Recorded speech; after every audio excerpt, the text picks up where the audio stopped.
Salut tout le monde, c'est Sanemi, j'espère que vous allez bien, moi ça va super. Aujourd'hui, nouvelle vidéo, on va parler de l'anime Demon Slayer et les 10 choses à absolument savoir que peut-être on vous a pas dit dans l'anime. Du coup voilà, comme vous savez, Demon Slayer c'est un anime que je surkiffe, c'est peut-être mon anime préféré et mon manga aussi.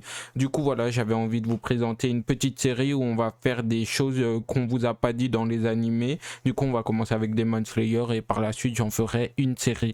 Si t'es content, pouce bleu, abonne-toi et partage et let's go pour le générique.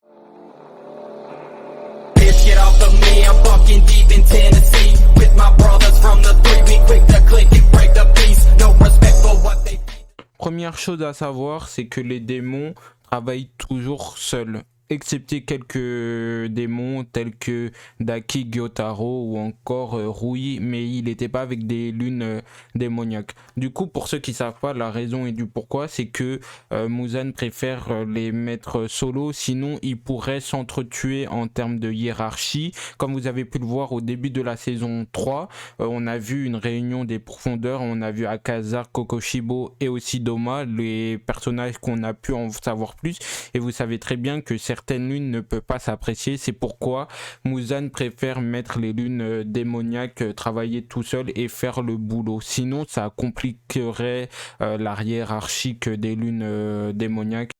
Deuxième chose à savoir, c'est que Muzan est considéré comme un dieu dans les rangs des lunes démoniaques. Même le plus fort des lunes supérieures respecte profondément Muzan, ce qui veut dire que Muzan a un potentiel au-dessus et c'est incroyable de voir ça. Troisième chose à savoir, il faut savoir que seulement 2 démons ne sont pas sous son contrôle. Nezuko, celui qui l'a transformé en démon, mais malheureusement réussi à contrôler ses pulsions de démon et rester humaine sous forme de démon.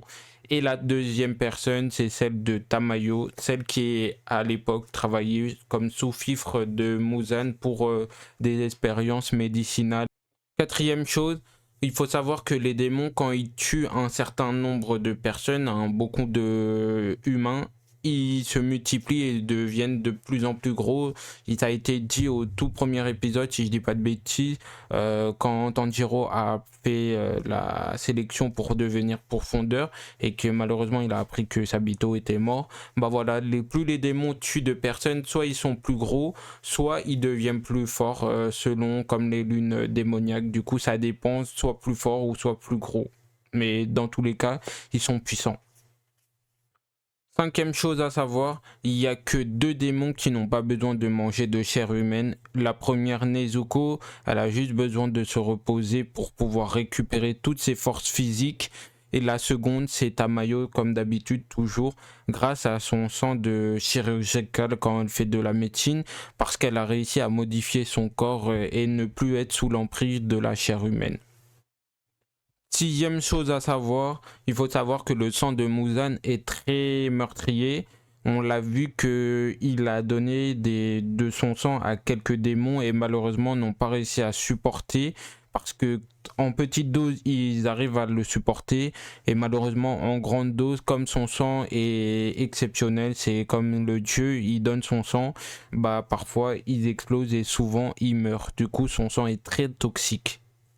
Huitième chose à savoir, la Blue Spider Lily, oui c'est bizarre comme nom, mais en fait c'est le médicament qui a pris Muzan pour devenir démon.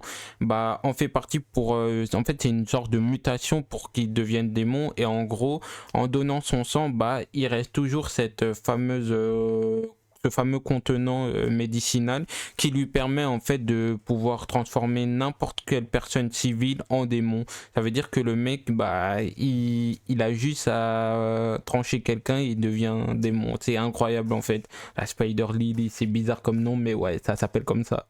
Neuvième chose, avant-dernière chose, il faut savoir que les démons détestent les glycines. Car en fait, c'est les fleurs violets qu'on voit dans Kimetsu. En fait, elles possèdent des facultés de toxines. Du coup, en gros, c'est vraiment toxique pour les démons inférieurs, mais aussi un peu supérieurs. Du coup, c'est pour ça qu'ils détestent les fleurs de glycine, puisque ça peut leur tuer, ça peut leur coûter la vie. Dixième chose à savoir et dernière, il faut savoir que Muzan regrette après avoir tué son médecin, car il aurait pu l'aider sur beaucoup de choses, mais malheureusement il n'aura pas trouvé la faculté de pouvoir résister au soleil. Pour ceux qui ne savent pas, les démons ne peuvent pas résister au soleil, sauf une seule, Nezuko. Voilà, je spoil, mais bon, ça a été dit dans l'anime, du coup c'est un peu des spoils et tout, et du coup ouais, il regrette vraiment d'avoir tué ce médecin là.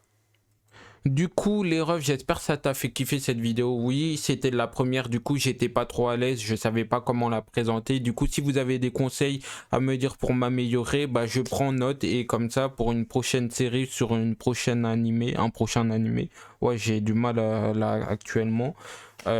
Dites-moi déjà quel prochain animé vous voulez que je fasse, et puis voilà, des conseils, je prends note. En tout cas c'était Sanemi, merci d'avoir regardé cette vidéo, on se dit à la semaine prochaine, bye.